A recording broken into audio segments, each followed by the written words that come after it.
नाज़रीन अस्सलाम वालेकुम, मैं हूं इमरान वसीम। नाज़रीन, प्रोग्राम का आगाज़ हम करेंगे क्रिकेट से। और क्रिकेट की अगर हम बात करें तो आज दुबई स्टेडियम में एशिया कप के फाइनल में पाकिस्तान और भारत, जो कि रवायती हरीफ हैं, इन दोनों टीमों के माबैन मैच होने जा रहा है, फाइनल होने जा रहा है। और दोनों ममालिक के जो अवाम हैं उनकी नज़रें आज दुबई स्टेडियम पे टिकी हुई हैं। तो आज के इस मैच में पाकिस्तान क्या करेगा और इसके साथ साथ भारतीय टीम को किस मुश्किल का सामना है, कौन सा अहम खिलाड़ी अनफिट है जिसको लेके भारतीय टीम को परेशानी लाहक होगी। ना सिर्फ भारतीय टीम परेशान है बल्कि भारतीय जो मीडिया है उसने भी अपनी टीम को परेशान करके रख दिया है, अपने अवाम को एक जहनी अजियत में मुब्तला करके रख दिया है। तो इस इवेंट की से जुड़ी जो खबरें हैं उससे अपने व्लॉग का आगाज़ करेंगे। और इसके बाद इमरान खान साहब ने 6 मई को फील्ड मार्शल आसिम मुनीर को क्या पैगाम भेजा, इस खबर पे हम बात करेंगे। और जैसे तारिक महमूद जहांगीरी साहब, उनकी मुबैया डिग्री का मामला तो अदालत में चल रहा है, सिंध हाई कोर्ट में है, इस्लामाबाद हाई कोर्ट में है, सुप्रीम कोर्ट में है। लेकिन जस्टिस जहांगीरी साहब के साथ साथ अब एक और जज भी रेडार पे आ गए हैं। वो जज कौन से हैं, इस खबर की तफसीलात पर भी हम बात करेंगे। लेकिन व्लॉग का आगाज़ करने से पहले आपसे दरख्वास्त के चैनल को सब्सक्राइब कर लें, बेल आइकॉन का बटन प्रेस करें, वीडियो पसंद आए तो इसे लाइक और शेयर ज़रूर कीजिएगा। नाज़रीन, पाकिस्तानी वक्त के मुताबिक जो दोनों रवायती हरीफ पाकिस्तान और भारत के माबैन जो एशिया कप का फाइनल होने जा रहा है, जो कि एशिया कप की तारीख का पहला ऐसा फाइनल है जिसमें पाकिस्तान और भारत फाइनल में पहुंचे हैं। अब आप सुनने वाले भी हैरान होंगे कि 1984 से इस इवेंट का आगाज़ होता है और अवाइल में जब इस टूर्नामेंट का, इस इवेंट का आगाज़ किया गया था तो ज़्यादा एशिया की इतनी ज़्यादा टीमें नहीं होती थी। जैसे आज मुत्तहिदा अरब अमारात की टीम है, ओमान की टीम है और हांगकांग की टीम है। ये एशियाई टीमें नहीं हुआ करती थी, 4 टीमें होती थी जिसमें ज़्यादातर 3 टीमें जो है वो एशिया कप में शिरकत करती थी, पाकिस्तान, भारत और उसके साथ श्रीलंका, और चौथी टीम बांग्लादेश हुआ करती थी। तो लोग ये हैरान होते हैं कि ये एशिया कप के मतलब 15 एडिशन पहले हो चुके हैं, ये 16वां एडिशन है, तो कैसे हो सकता है कि पाकिस्तान ने भारत के साथ कोई फाइनल ना खेला हो। तो नाज़रीन, ये हकीकत है, एशिया कप में कभी पाकिस्तान और भारत का टाकरा नहीं हुआ। लेकिन ये ज़रूर है कि इसके अलावा जो मल्टी नेशनल मुख्तलिफ इवेंट्स, मुख्तलिफ टूर्नामेंट हुए हैं, उसमें पाकिस्तान और भारत 5 मरतबा एक दूसरे के आमने सामने आए हैं और 3 मरतबा पाकिस्तान ने भारत को फाइनल में शिकस्त से दोचार किया है। और इसी बर्तरी को लेके कि जब जब भी पाकिस्तान और भारत की टीम का फाइनल में मुकाबला हुआ है, पाकिस्तान को बर्तरी हासिल है। इस चीज़ को लेके जो भारतीय मीडिया है खुद भी परेशान है, अपनी कौम को भी हिजान में मुब्तला कर दिया है। और भारतीय मीडिया का जो इसके ऊपर एक जो कैंपेन चल रही है, जो ट्रांसमिशन चल रही है, उसने भारतीय सुरमाओं को, भारतीय खिलाड़ियों को भी जो है जहनी दबाव में जो है मुब्तला कर दिया है। अब भारतीय मीडिया ये कह रहा है कि 2017 में जब हम पाकिस्तान से पूल मैच जीत गए थे, लीग मैच जीत गए थे, लेकिन फाइनल में जब पाकिस्तान और भारत का टकरा हुआ था, महेंद्र सिंह धोनी कप्तान थे और उधर से पाकिस्तानी टीम की जो कप्तानी है वो सरफराज अहमद कर रहे थे, और फाइनल में पाकिस्तान ने भारत को बदतरीन शिकस्त से दोचार किया था। और उस वक्त भी ऑन पेपर भारत की टीम पाकिस्तान से बहुत स्ट्रांग थी, लेकिन वो फाइनल जीतने के बाद सरफराज 11 ने उसके बाद जो जीत का तसल्सल था उसको 2019 तक जो है बरकरार रखा था। तो आज भारतीय मीडिया तो परेशान है, लेकिन पाकिस्तान के लिए गो के 2 मैच पाकिस्तान इस एशिया कप के इवेंट में भारत से हारा है। आज हैट्रिक का खतरा भी मौजूद है, लेकिन पाकिस्तान के लिए, क्योंकि फेवरेट भारत है, पाकिस्तान फेवरेट नहीं है। लेकिन पाकिस्तान के लिए जो एक अच्छी बात है वो ये है कि पाकिस्तान के लिए इस मैच में खोने के लिए कुछ नहीं है, क्योंकि ऑन पेपर भारत फेवरेट भी है, भारत की टीम स्ट्रांग भी है। और जब सूरत हाल ये हो तो फिर जाहिर सी बात है, ख़तरा जो फेवरेट टीम होती है उसके लिए ज़्यादा ख़तरा होता है। और क्योंकि पाकिस्तान का जो एक एज हासिल है वो ये है कि पिछले 2 से 3 मैचों में पाकिस्तान ने बड़ा अच्छा परफॉर्म किया है। पाकिस्तान के बॉलर ने ख़ास तौर पे और बैट्समैनों ने भी अच्छा परफॉर्म करके फाइनल में पहुंचे हैं, जिसकी अप्रिसिएशन भारतीय जो साबिक खिलाड़ी हैं उनकी तरफ से भी किया गया है, मीडिया की तरफ से भी किया गया है।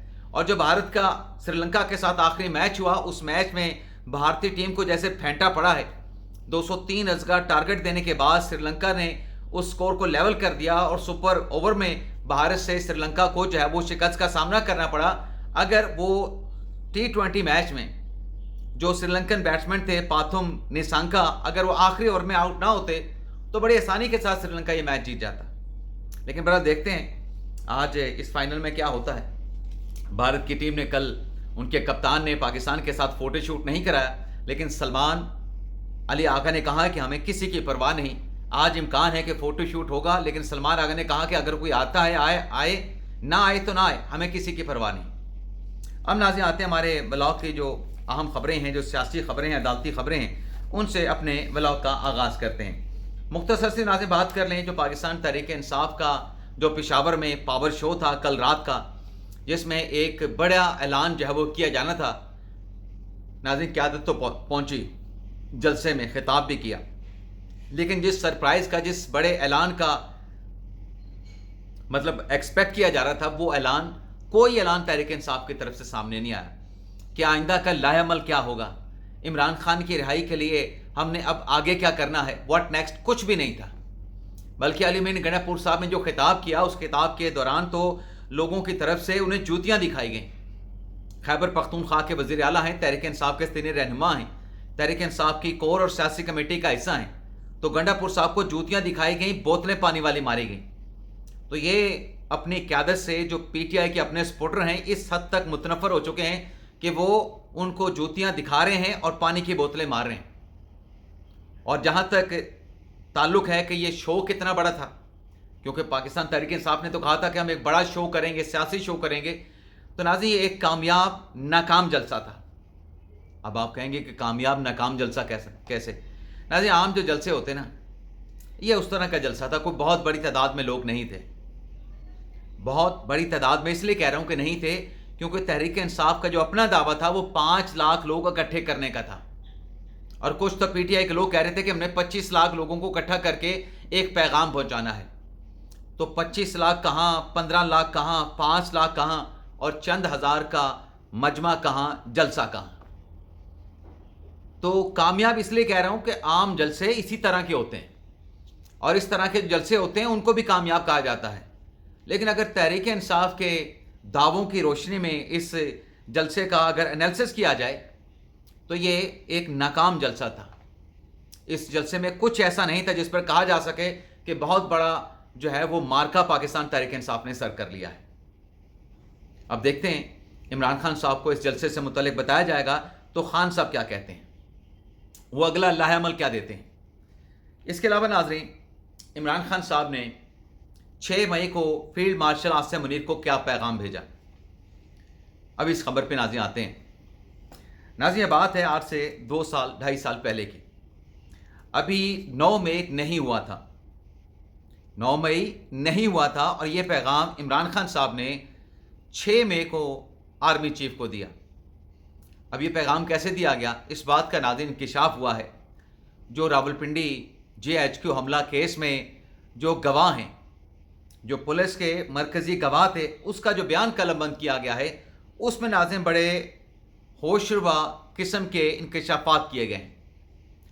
उस नाज़रीन तहरीरी स्टेटमेंट में ये कहा गया है कि 9 मई को लाहौर से इस्लामाबाद की जानिब जाते हुए जो चक्री पे रेस्ट एरिया आता है, ये नहीं कि इस्लामाबाद से लाहौर इमरान खान जा रहे थे, लाहौर से इस्लामाबाद की तरफ आते हुए जो चक्री का रेस्ट एरिया आता है, वहाँ पर इमरान खान साहब ने 12:30 बजे से लेके दिन को दोपहर 2 बजे तक एक मीटिंग की, जिसमें पाकिस्तान तहरीक इंसाफ के रहनुमा मौजूद थे, शिबली फराज मौजूद थे, सदाकत अली अब्बासी मौजूद थे, इसके अलावा शेख राशिद हफीज़ थे, इजाज़ जाजी थे, बाकी पीटीआई की क़यादत वहाँ पे मौजूद थी। और इस इजलास में जो प्रोसिक्यूशन के गवाह हैं उनकी तरफ से ये बताया गया कि इस इजलास की सरबराही तो इमरान खान साहब ने की, लेकिन इस इजलास में इमरान खान की तरफ से ये कहा गया कि 6 मई को आपने रावलपिंडी में एक रैली निकालनी है। अब वो रैली कहाँ से निकलनी है? मरीड चौक से निकलनी है, तहरीक इंसाफ की क़यादत ने निकालनी है। और वो रैली जो है मरीड चौक से निकलते हुए कचहरी चौक तक जाएगी। अब कचहरी चौक तक प्रोसिक्यूशन के गवाह के मुताबिक इस रैली को कचहरी तक क्यों लेके जाना था, उसकी वजह ये बताई गई کہ اس اجلاس میں عمران خان صاحب نے کہا کہ آپ نے کچہری جانے والے راستوں کو بند کرنا ہے، اور کچہری سے ناظرین صرف 5 منٹ کی مسافت پہ آرمی ہاؤس ہے، اور کچہری چوک سے بالکل 2 سے 3 منٹ کی مسافت پہ جو 10 کور ہے اس کی طرف جانے والا راستہ بھی ہے، یعنی آرمی ہاؤس کی طرف جانے والا راستہ بھی ہے، 10 کور کی طرف جانے والا راستہ بھی ہے، اور جی ایچ کیو کا جو ہیڈ کوارٹر ہے وہ بھی وہاں سے 1 سے 2 منٹ کی مسافت پہ ہے۔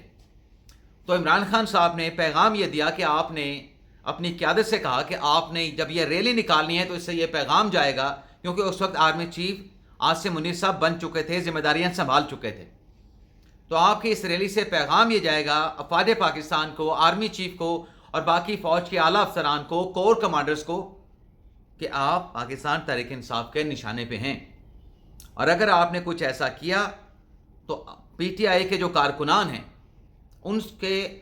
ان سے آپ کے جو دفاتر ہیں، جو جی ایچ کیو ہے، جو آرمی ہاؤس ہے، جو 10 کور کا آفس ہے، وہ زیادہ دور نہیں ہے۔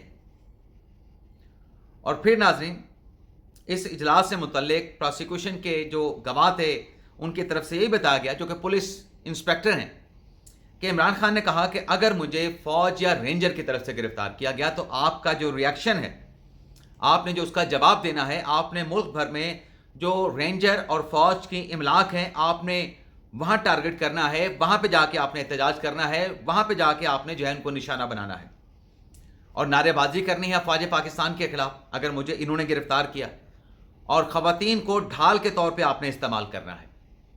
یہ ناظرین خان صاحب کے خلاف جی ایچ کیو راولپنڈی حملہ کیس میں جو گواہ کا سٹیٹمنٹ ہے اس کے مندرجات ہیں جو میں نے آپ کے ساتھ شیئر کیے ہیں، اور 23 ستمبر تک اس کیس کی سماعت کو ملتوی کرتے ہوئے ناظرین جو اگلے گواہ ہیں انسپیکٹر یعقوب شاہ، انسپیکٹر ناظم حسین، یہ مجھے لگتا ہے کہ تفتیشی ہیں عمران خان صاحب کے کیس کے، اور D S P Mirza Javed جو کہ سابقہ تفتیشی ہیں، ان کو 30 ستمبر کو عدالت نے اپنے بیانات قلم بند کرنے کے لیے جو ہے وہ بلا لیا ہے۔ اس کے علاوہ ناظرین آ جاتے ہیں جو جسٹس جہانگیری صاحب والی خبر ہے۔ ناظرین جسٹس طارق محمود جہانگیری صاحب کا جب سے یہ ایشو سامنے آیا ہے، کنٹروورسی کریٹ ہوئی ہے کہ ان کے پاس ویلڈ ڈگری نہیں ہے، تو جب یہ ویلڈ ڈگری کا کوشچن اٹھا تو سب سے پہلے تو جہانگیری صاحب کے خلاف سپریم جوڈیشل کونسل میں ریفرنس دائر ہوا۔ اچھا، ریفرنس کے اندراج کے بعد اسلام آباد ہائی کورٹ میں میاں داؤد نے ایک پٹیشن دائر کی۔ اب اس پٹیشن پہ کچھ نہیں ہو سکا، اس پہ اعتراضات تھے، ایک ہیئرنگ ہوئی، درخواست کے قابل سماعت ہونے کے معاملے پر فیصلہ محفوظ ہوا، لیکن وہ فیصلہ اناؤنس نہیں ہو سکا، کیونکہ آپ جانتے ہیں کہ عامر فاروق صاحب جو چیف جسٹس ہے اسلام آباد ہائی کورٹ کے، وہ سپریم کورٹ کے جج بن گئے۔ اسی دوران سندھ ہائی کورٹ میں کچھ وکلاء کی جانب سے جہانگیری صاحب کی جو ڈگری کے اوپر کراچی یونیورسٹی کارروائی کر رہی تھی اس پہ حکم امتناع لے لیا گیا، اور کراچی یونیورسٹی کی جو انفیئر مینز کی جو کمیٹی تھی یا ایگزامینیشن کمیٹی تھی اس کو فردر اس ڈگری کے معاملے پہ کسی قسم کا ایکشن یا فیصلہ لینے سے روک دیا گیا۔ اب 1 سال تک وہ معاملہ سندھ ہائی کورٹ میں پینڈنگ رہا، درخواستوں کے قابل سماعت ہونے کا فیصلہ بھی نہیں ہوا۔ جیسے عامر فاروق صاحب نے پہلے مرحلے میں یہی کہا تھا کہ درخواستوں کے قابل سماعت ہونے کا فیصلہ کریں گے۔ اب اسلام آباد ہائی کورٹ نے بھی جو جہانگیری صاحب کو جوڈیشل ورک سے روکا ہے اس میں بھی بے شک جج صاحب کو کام سے روک دیا گیا ہے، صحیح یا غلط، لیکن جج صاحب نے، ڈوگر صاحب کے بینچ نے ضرور کہا ہے کہ درخواست کے قابل سماعت ہونے کا ہم نے فیصلہ کرنا ہے۔ تو 1 سال تک درخواست وہاں پہ پینڈنگ پڑی رہی، لیکن درخواست کے قابل سماعت ہونے کا سندھ ہائی کورٹ سے فیصلہ نہیں ہو سکا۔ اب جہانگیری صاحب وہاں پہ گئے، جہانگیری صاحب کے ساتھ جسٹس سمن رفت امتیاز صاحبہ بھی وہاں پہ گئیں، اور جہانگیری صاحب کیسے پیش ہوئے؟ ایک جج کے وہ حیثیت میں پیش ہوئے۔ انہوں نے کالا کوٹ بھی پہنا ہوا ہے، کالی پینٹ بھی پہنی ہوئی ہے، کالی ٹائی بھی لگائی ہوئی ہے، سفید شرٹ بھی لگائی ہوئی ہے۔ تو وہ اسلام آباد ہائی کورٹ کے جج ہیں، تو وہ جج کے طور پہ تو جب کورٹ میں بیٹھتے ہیں تو گون پہنتے ہیں، لیکن جب وہ کورٹ سے نکلتے ہیں تو وہ گون جج اتار دیتا ہے۔ لیکن جج جو ہے وہ ہر جگہ پہ جج ہوتا ہے، اور جج کا لباس پہ یہ ہوتا ہے، کالا کوٹ، کالی ٹائی ہوتی ہے، تو وہاں پہ جج کی حیثیت سے پیش ہوئے۔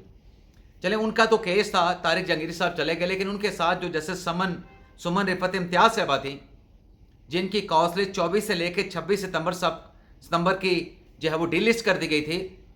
اب سوال یہ اٹھا ہے، جو جسٹس سمن رفت امتیاز صاحبہ کے خلاف سپریم جوڈیشل کونسل میں حافظ احتشام نامی ایک شہری نے شکایت بھجوائی ہے جس میں کہا گیا ہے کہ جج صاحبہ نے مس کنڈکٹ کیا ہے. کیس تھا تو طارق جہانگیری صاحب کا تھا، لیکن سمن رفت امتیاز صاحبہ نے اپنی کاز لسٹ جو ہے وہ کیوں کینسل کی؟ سائلین کے کیس لگے ہوئے تھے. سمن رفت امتیاز صاحبہ کا سندھ ہائی کورٹ میں اپنا کوئی کیس نہیں تھا، لیکن وہ طارق محمود جہانگیری صاحب کے ساتھ سندھ ہائی کورٹ میں پیش ہوئیں اور سندھ ہائی کورٹ پہ اثر انداز ہونے کی کوشش کی. تو اس کمپلینٹ میں کہا گیا ہے کہ جج صاحبہ نے، خاتون جج صاحبہ نے اپنے حلف کی خلاف ورزی کی ہے، کوڈ آف کنڈکٹ کی خلاف ورزی کی ہے، لہذا سپریم جوڈیشل کونسل ان کے خلاف کارروائی کرے. تو یہ ناظرین ہمارا بلاگ، آپ سے اجازت چاہتے ہیں. اللہ تعالی ہم سب کا حامی ناصر ہو. اپنی دعاؤں میں یاد رکھیے گا. اللہ حافظ.